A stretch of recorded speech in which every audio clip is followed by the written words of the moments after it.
Member for Moggill.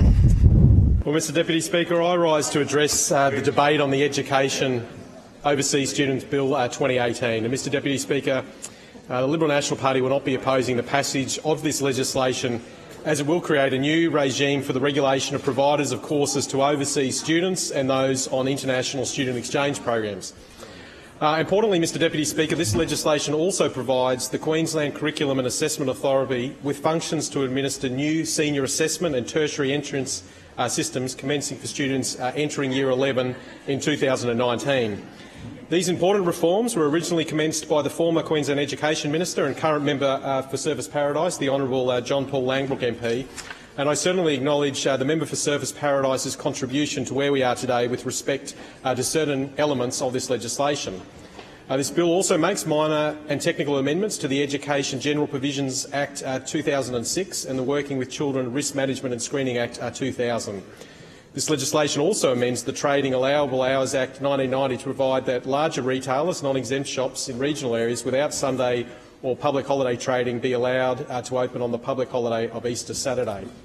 Mr Deputy Speaker, the provisions and objectives of the bill are largely consistent with the Education Overseas Students Bill 2017, which was examined and reported on by the current committee's predecessor, the Education, Tourism, Innovation and Small Business Committee.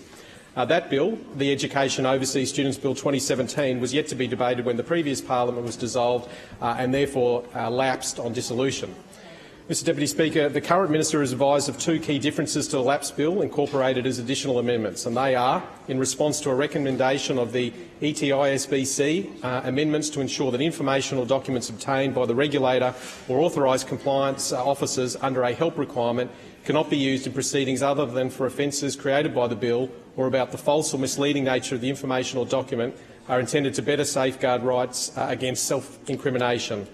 And the bill's amendments to the Trading Allowable Hours Act 1990, which are intended to address an inadvertent admission made when the Act was amended in 2017. So, Mr Deputy Speaker, as the Honourable Leader of the Opposition has already alluded to, this legislation, which is largely focused on changes to education, will also amend trading hours in regional areas. And well, may you ask why, Mr Deputy Speaker? Well, because, as we've heard by the Leader of the Opposition, Labor failed to take into account business owners in regional areas when they amended the Trading Allowable Hours Amendment Bill in 2017. So, Mr Deputy Speaker, it cannot be understated that the impact that the Hot Cross bundle could have had on regional towns from Mount Isa to Mission Beach and to Childers to Charters Towers. And whilst the Labor government says it was never their intention to stop trading in these regional areas, it demonstrates how incompetent this government is with respect to drafting legislation. The omission of the provision was in fact brought to the attention of the Labor government by the National Retail Association. And again, Mr Deputy Speaker, no one in the Palaszczuk government even noticed. It had to be via a third-party provider that it was brought to their attention. Therefore, apart from rectifying an earlier mistake by the Labor government, the legislation, as I've already stated, Mr Deputy Speaker, makes significant changes to Queensland's education system. This legislation will align Queensland more closely with the national framework. In particular, the bill removes the duplicated requirement for separate Queensland registration and better reflects the matters the Director-General needs to consider under the national framework when considering whether to approve a school for the Commonwealth Register of Institutions and courses for overseas students, and enhances the Director-General's powers for monitoring and compliance. In relation to international student exchange programs, the bill transitions the current administrative regime to a legislative regime, and the legislative regime established by the bill will continue to reflect the consistent and national approach to regulation of student exchange organisations. In addition, the guidelines that the Director-General is required to make under the bill will be based on the national guidelines with modifications to reflect Queensland-specific laws such as blue card requirements. Mr Deputy Speaker, the most recent data that has been published by the Commonwealth Department of Education, which oversees the regime, is that in November of last year there were 5,678 students under that full fee-paying scheme. Under the student exchange side, there are 144 inbound and 158 outbound students in that reciprocal exchange arrangement.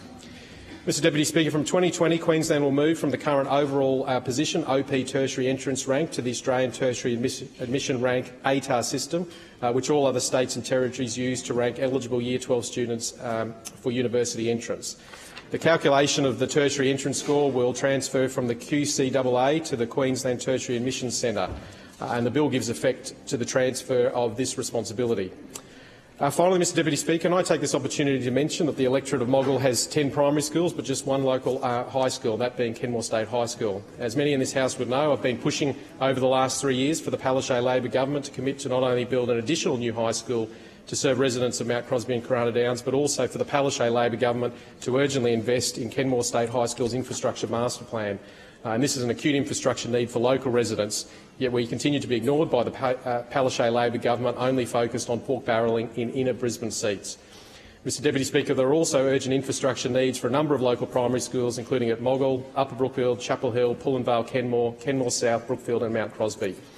So, Mr Deputy Speaker, whilst the re-elected Palaszczuk Labor government remains out of touch with the educational infrastructure requirements of the Moggill electorate, and despite the passage of this legislation and many of its positive elements, it's clear the inclusion of trading hours amendments in this bill are as a result of Labor's ongoing legislative drafting incompetence. Finally, Mr Deputy Speaker, can I take this opportunity to wish all students and school leaders for 2018 in the electorate of Moggill all the best for the year ahead. I call the member for Toowoomba North. Thank you very much, Mr Deputy Speaker, and I rise to speak about the Education Overseas Students